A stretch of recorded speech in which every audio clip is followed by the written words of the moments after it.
शुक्लां परधरं विष्णुं शशिवर्णं चतुर्भुजं प्रसन्नवदनं ध्यायेत् सर्वविघ्नोपशान्तये।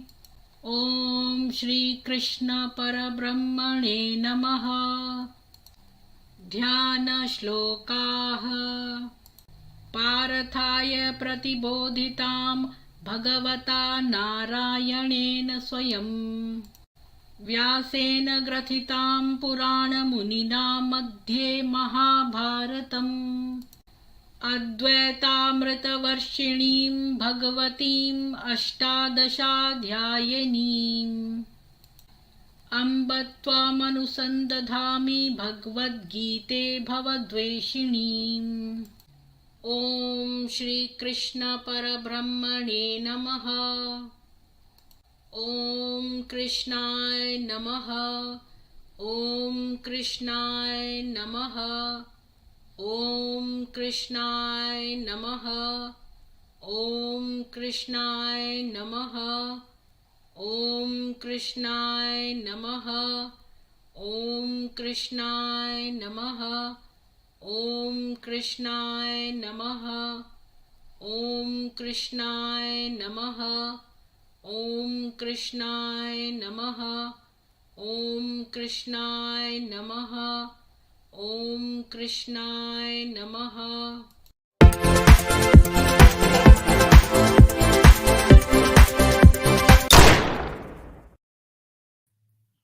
सभी को सुप्रभात और जय श्री कृष्णा। आज मैं गीता दर्पण में जो श्री राम सुखदास जी द्वारा लिखी हुई है, उसमें केवल ईश्वरवाद के बारे में बात करूंगी। ये छोटी सी स्ट्रीम है। तो अन्य दर्शनों की अपेक्षा जो है गीता में सबसे ज्यादा ईश्वरवाद आया है। चाहे न्याय दर्शन ले लो, विषय वैशेषिक, योग, सांख्य, पूर्व मीमांसा और उत्तर मीमांसा।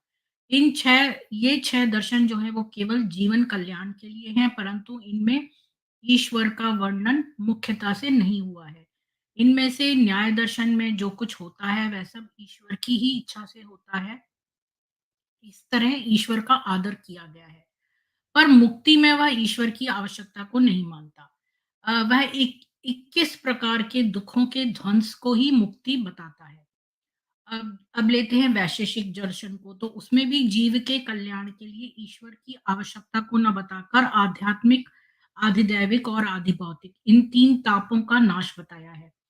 और योग दर्शन में मुख्य रूप से चित्त वृत्ति के निरोध की बात आई है कि चित्त वृत्तियों के निरोध से स्वरूप में स्थिति हो जाती है। हाँ, चित्त वृत्ति निरोध में ईश्वर प्रणिधान यानी शरणागति को भी एक उपाय बताया गया है, पर इस उपाय की प्रधानता नहीं है। अब आते हैं सांख्य दर्शन और पूर्व मीमांसा, तो जीव के कल्याण के लिए ईश्वर की आवश्यकता को नहीं समझते। उत्तर मीमांसा जो वेदांत दर्शन है, उसमें भी ईश्वर की बात विशेष रूप से नहीं आई है, प्रत्युत जीव की और ब्रह्म की एकता की बात विशेषता से आई है।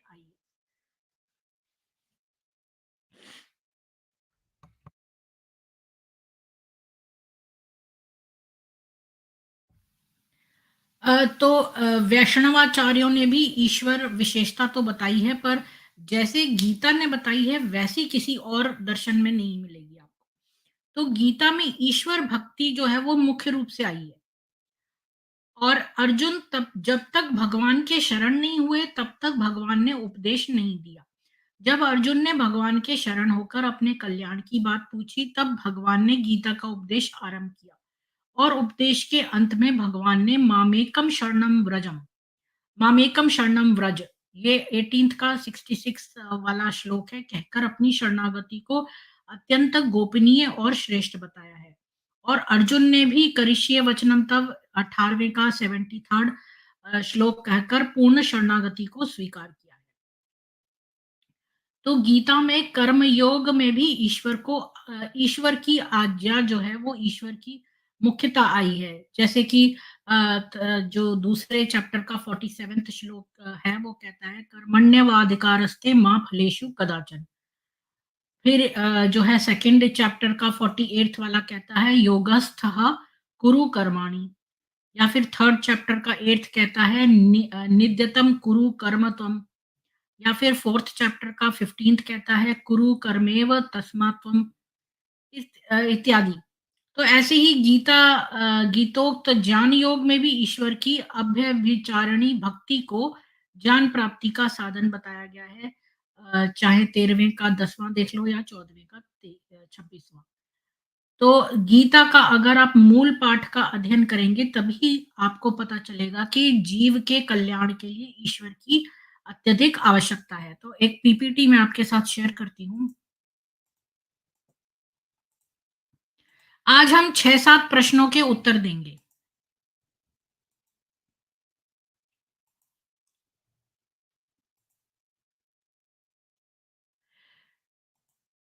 तो पहला प्रश्न है कि ईश्वर को हम क्यों मानें?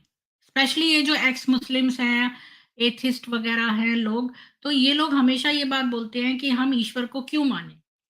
तो इसका उत्तर है अकॉर्डिंग टू गीता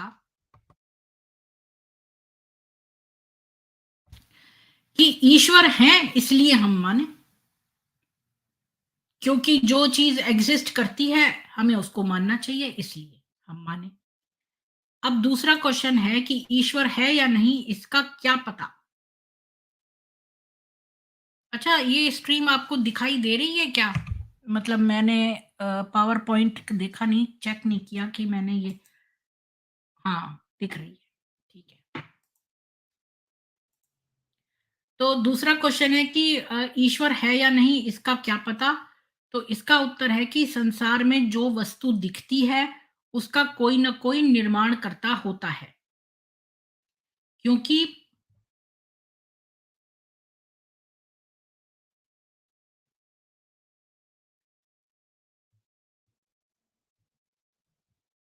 निर्माणकर्ता के बिना कोई भी वस्तु जो है वो निर्मित नहीं हो सकती। जैसे समुद्र है, पृथ्वी, चंद्रमा, सूर्य, वायु, तारे हमें दिखते हैं, तो क्या इनका भी कोई रचयिता ज़रूर होना चाहिए।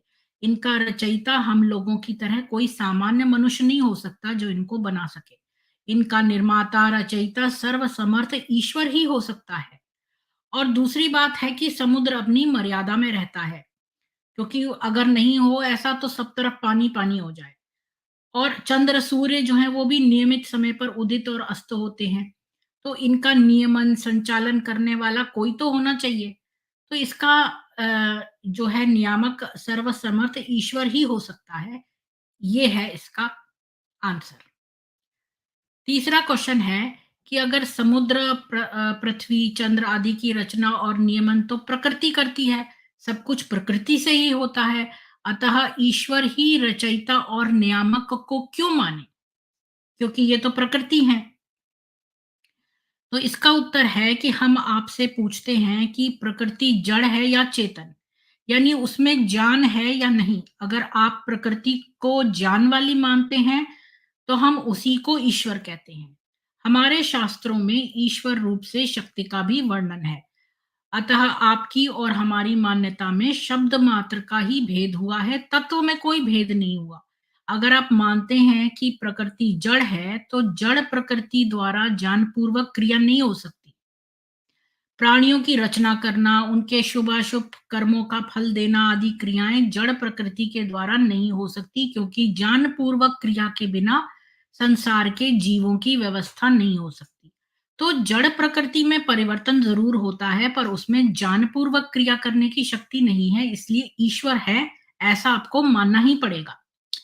एक पक्ष कहता है कि ईश्वर नहीं है और दूसरा पक्ष कहता है कि ईश्वर है। अगर ईश्वर नहीं है, ये बात सच्ची निकली, तो ईश्वर को न मानने वाले और ईश्वर को मानने वाले दोनों ही बराबर रहेंगे। यानी कि ईश्वर को मानने वाले को कोई हानि अ, नहीं होगी, परंतु ईश्वर है, यह बात सच्ची निकली तो ईश्वर को नहीं, मतलब मेरा कि अगर ये बात सच्ची निकली तो ईश्वर को न मानने वाले और ईश्वर को मानने वाले दोनों बराबर रहेंगे, क्योंकि ईश्वर को मानने वाले की कोई हानि नहीं होगी। लेकिन अगर ईश्वर है, ये बात सच्ची निकली तो ईश्वर को मानने वाले को तो ईश्वर की प्राप्ति हो जाएगी, परंतु ईश्वर को न मानने वाले की वो रीता रह जाएगा। अतः ईश्वर है, ये मानना सबके लिए ठीक है, परंतु केवल ईश्वर को मानने में ही संतोष नहीं करना चाहिए, बल्कि उसको प्राप्त कर लेना चाहिए, क्योंकि ईश्वर को प्राप्त करने का सामर्थ्य जो है वो मनुष्य में है। तो किसी वस्तु की प्राप्ति होने पर उसका निषेध किया जाता है। यानी कि हम किसको मना करते हैं? अगर किसी की प्राप्ति होती है तभी तो हम उसको मना करते हैं।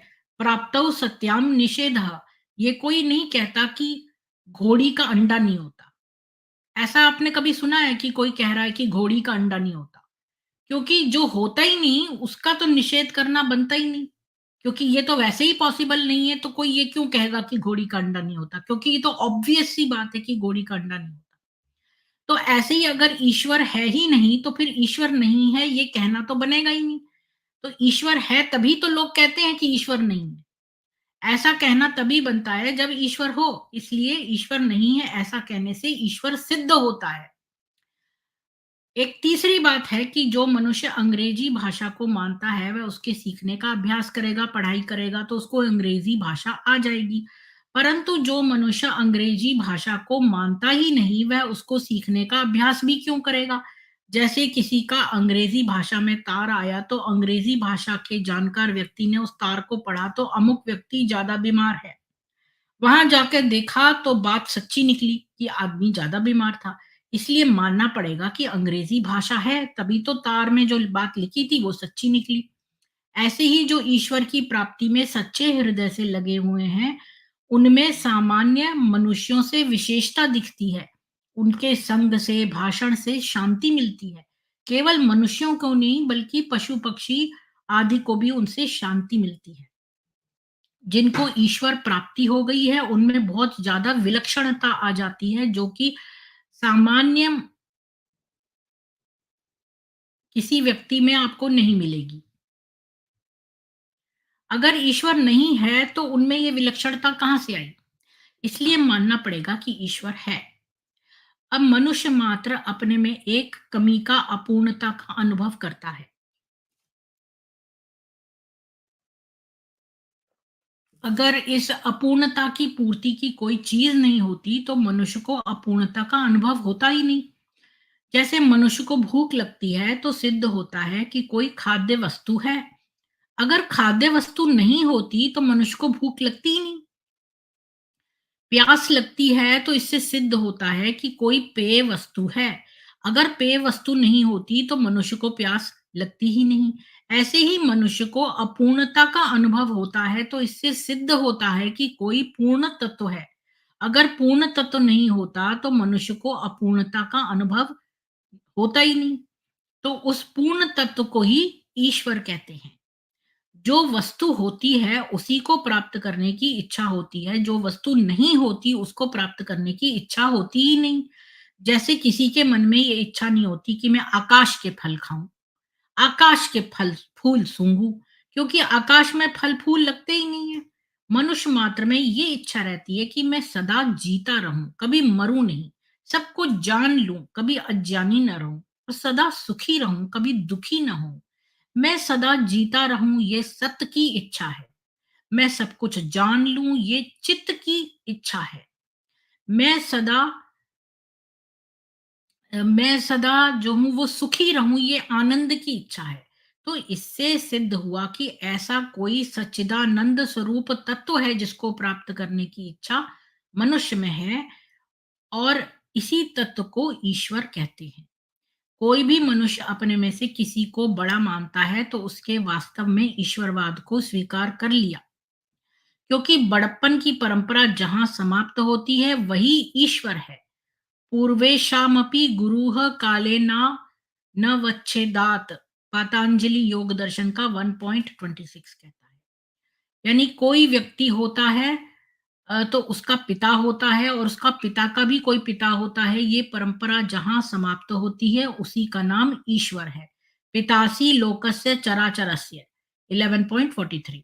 यानी कोई बलवान होता है तो उससे भी अधिक कोई बलवान होता है। यह बलवत्ता की अवधि जहां समाप्त होती है उसका नाम ईश्वर है, क्योंकि उसके समान बलवान कोई नहीं।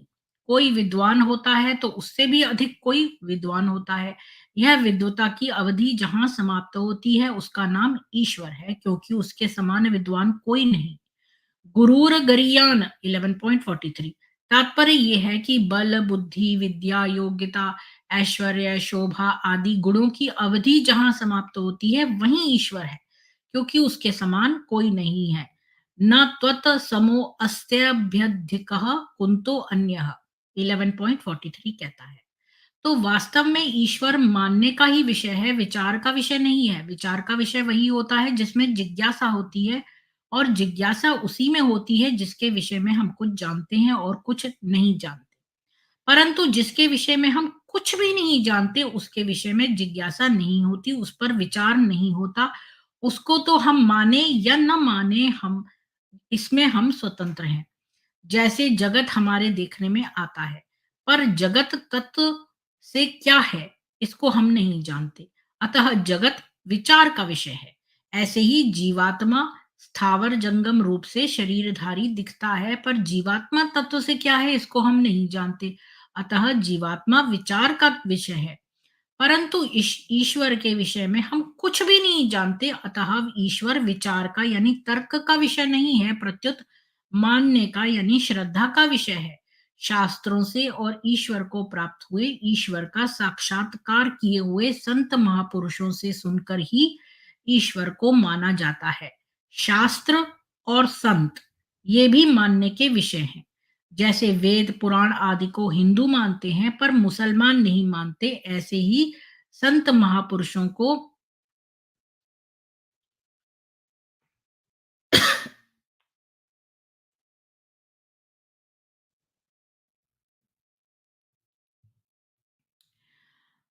कुछ लोग मानते हैं पर कुछ लोग नहीं मानते, प्रत्युत उनको साधारण मनुष्य ही समझते हैं। अब चलते हैं क्वेश्चन 4 पर, कि क्या ईश्वर को माने बिना भी मनुष्य अपना उद्धार कर सकता है, संसार के बंधन से मुक्त हो सकता है? तो इसका उत्तर है हाँ, हो सकता है। ऐसे भी संप्रदाय हैं जो ईश्वर को नहीं मानते। उन संप्रदायों में बताए गए साधन से तत्परता से लगे हुए मनुष्य संसार से मुक्त हो सकते हैं, सांसारिक दुखों से छूट सकते हैं, पर उनको प्रतिक्षण वर्धमान परमानंद यानी भगवत प्रेम की प्राप्ति नहीं हो सकती।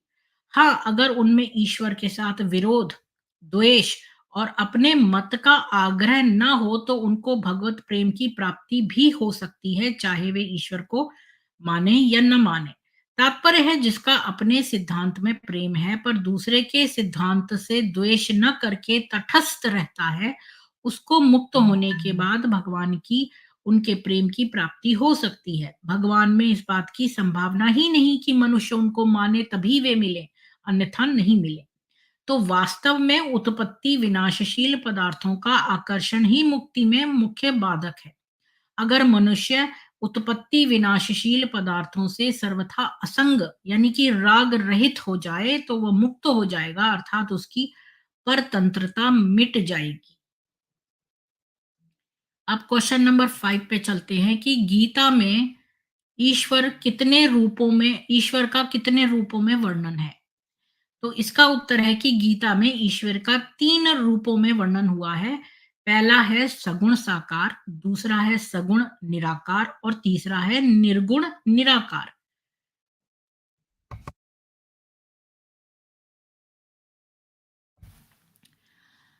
तात्पर्य है कि अगर ईश्वर को सगुण निर्गुण माने तो सगुण के 2 भेद होते हैं, कि सगुण साकार और सगुण निराकार, तथा निर्गुण का एक भेद होगा, निर्गुण निराकार। अगर ईश्वर को साकार निराकार माने तो साकार का एक भेद होगा सगुण साकार, और निराकार के 2 भेद होंगे, सगुण निराकार और निर्गुण निराकार।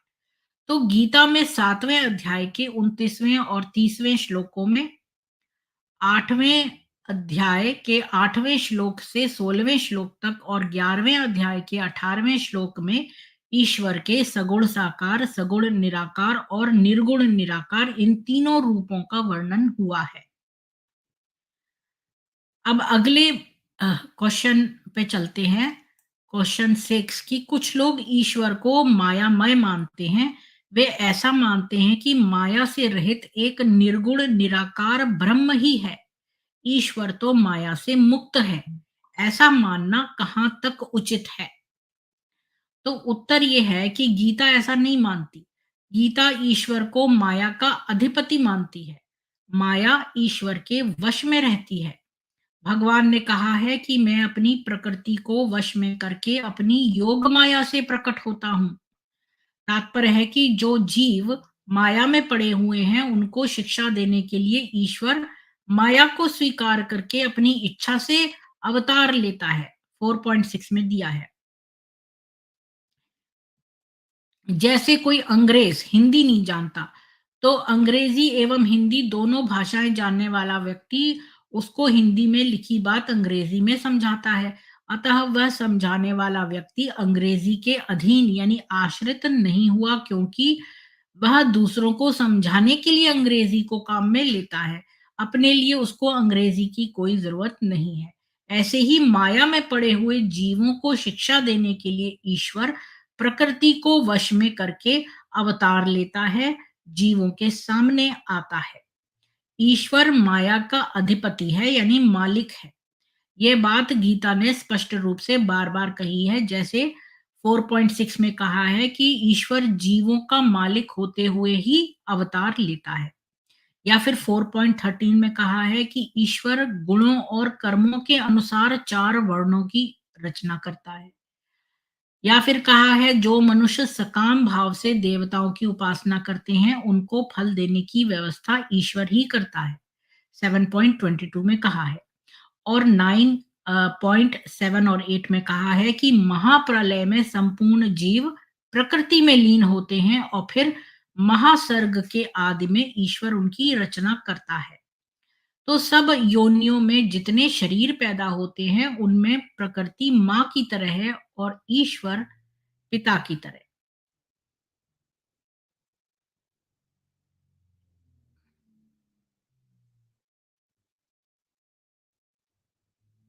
14.3 और 4 में दिया है। तो ईश्वर संपूर्ण प्राणियों के हृदय में रहता है और जीवों को उनके स्वभाव के अनुसार घुमाता है। 18.61 में जैसे सुनार औजारों से गहने बनाता है, तो वह औजारों के अधीन नहीं होता, क्योंकि वह गहनों के लिए ही औजारों को काम में लेता है। ऐसे ही ईश्वर संसार की रचना करने के लिए प्रकृति को स्वीकार करता है। जो खुद ही बंधन में पड़ा हुआ हो, वह दूसरों को बंधन से मुक्त कैसे कर सकता है? नहीं कर सकता। जीव खुद ही बंधन में पड़ा हुआ है, अतः वह दूसरों को बंधन से मुक्त कैसे कर सकता है? परंतु ईश्वर बंधन से रहित है, अतः वह बंधन में पड़े हुए जीवों को यदि वे चाहें तो बंधन से पापों से मुक्त कर सकता है। 18.66 में दिया है। माया के बंधन में पड़े हुए जीव की उपासना करने से उपासक को बंधन से मुक्ति नहीं मिलती, पर ईश्वर की उपासना करने से जीव बंधन से मुक्त हो जाता है। तात्पर्य है कि ईश्वर जीव नहीं हो सकता और जीव ईश्वर नहीं हो सकता। हाँ, जीव अनन्य भक्ति के द्वारा ईश्वर से अभिन्न हो सकता है, ईश्वर में मिल सकता है, पर ईश्वर नहीं हो सकता। अब अगला क्वेश्चन चलते हैं कि ईश्वर का नमूना क्या है? तो उत्तर है इसका कि ईश्वर का नमूना जीवात्मा है, क्योंकि ईश्वर भी नित्य एवं निर्विकार है और जीवात्मा भी नित्य एवं निर्विकार है। निर्विकार मतलब जिसमें कोई विकार ना हो, यानी कि कोई गड़बड़ी ना हो। विकार मतलब होता है कोई भी गलती, मतलब कोई भी विकार यानी त्रुटि या इस तरह से, तो वो भी उस जीवात्मा भी नित्य एवं निर्विकार है। परंतु जीवात्मा प्रकृति के वश में हो जाता है और ईश्वर प्रकृति के वश में कभी हुआ ही नहीं, है नहीं और होगा भी नहीं। सबको अपनी सत्ता का अनुभव होता है कि मैं हूं। इसमें न तो कोई संदेह होता है कि मैं हूं या नहीं हूं। मतलब आपको कभी ये संदेह नहीं होता कि मैं हूं या ना हूं। आपको पक्का पता है कि मैं हूं। न कभी परीक्षा करते हैं आप कि मैं हूँ या ना हूँ, और न कभी अपनी सत्ता के अभाव का अनुभव होता है। शरीर पहले भी नहीं था और बाद में भी नहीं रहेगा, क्योंकि जब आप पैदा हुए थे तो उससे पहले भी शरीर नहीं था, जब आप मर जाएँगे तब भी नहीं रहेगा। पर अपनी सत्ता की तरफ ध्यान देने से ऐसा अनुभव नहीं होता कि मैं नहीं था। हाँ, इस विषय में पता नहीं है ऐसा तो कह सकते हैं, पर मैं नहीं था। मैं नहीं था ऐसा नहीं कह सकते, क्योंकि अपनी सत्ता यानी अपने आप के अभाव का अनुभव किसी को भी नहीं होता। तो वर्तमान में भी शरीर प्रतिक्षण अभाव में जा रहा है, मिट रहा है, अपने से अलग हो रहा है। पर मैं अभाव में जा रहा हूँ, ऐसा अनुभव किसी को भी नहीं होता। प्रत्युत यही अनुभव होता है कि शरीर अभाव में जा रहा है। शरीर के अभाव का अनुभव वही कर सकता है जो भाव रूप हो। नहीं को जानने वाला है, रूप ही हो सकता है। अतः सिद्ध हुआ कि शरीर के अभाव को जानने वाला स्वयं जीवात्मा भाव रूप है, सतरूप है। तो देखने, सुनने, समझने में जो संसार आता है वह पहले नहीं था, बाद में नहीं रहेगा और वर्तमान में भी निरंतर अभाव में जा रहा है। संसार जैसा कल था वैसा आज नहीं है और आज भी 1 घंटे पहले जैसा था वैसा भी नहीं है। इसलिए संसार प्रतिक्षण अभाव में जा रहा है, नहीं में जा रहा है। परंतु जिसके आधार पर यह परिवर्तनशील संसार टिका हुआ है, ऐसा कोई प्रकाशक आधार रचयिता सर्वसमर्थ तत्व है जिसमें कभी कोई परिवर्तन नहीं होता। संसार में देश, काल, वस्तु, व्यक्ति, परिस्थिति आदि का जो कुछ परिवर्तन होता है, वह सब उस परिवर्तन रहित तत्व में ही होता है। जैसे स्वच्छ आकाश में बादल बन जाते हैं, बादलों की घटा बन जाती है, घटा के वर्षोन्मुख होने पर उसमें गर्जना होने लगती है, बिजली चमकने लगती है, जल की बूंदें बरसने लगती हैं, कभी-कभी ओले भी पड़ने लगते हैं, परंतु ये सब होने पर आकाश ज्यों का त्यों रहता है। आकाश में कोई परिवर्तन नहीं होता, ऐसे ही ईश्वर आकाश की तरह है। उसमें संसार का उत्पन्न और लीन होना, देश, काल, वस्तु, व्यक्ति, घटना, परिस्थिति आदि में परिवर्तन होना आदि विविध क्रियाएं होती हैं, पर वह ईश्वर ज्यों का त्यों निर्विकार और परिवर्तन रहित रहता है। तो यही 7 क्वेश्चन थे ईश्वरवाद के बारे में और मैंने थोड़ी देर पहले आपको ये बताया था कि जो है ईश्वर के जो वो बताए थे आपको अम, कि सगुण और निराकार वो होते हैं। तो उसके हम चैप्टर्स खोल के देख लेते हैं कि ईश्वर का भेद हैं, जो 3 रूपों में वर्णन हुआ है, सगुण साकार, सगुण निराकार और निर्गुण निराकार, उसको हम एक बार फिर से रिवाइज़ कर लेते हैं।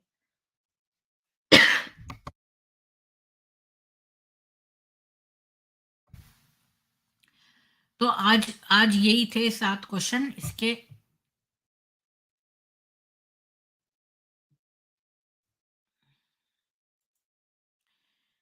तो मैं जो हूँ वो गीता खोल के आपको कुछ सगुण साकार और निर्गुण निराकार रिवाइज़ कर देती हूँ। अम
पता नहीं मेरी आवाज़ आ रही थी कि नहीं?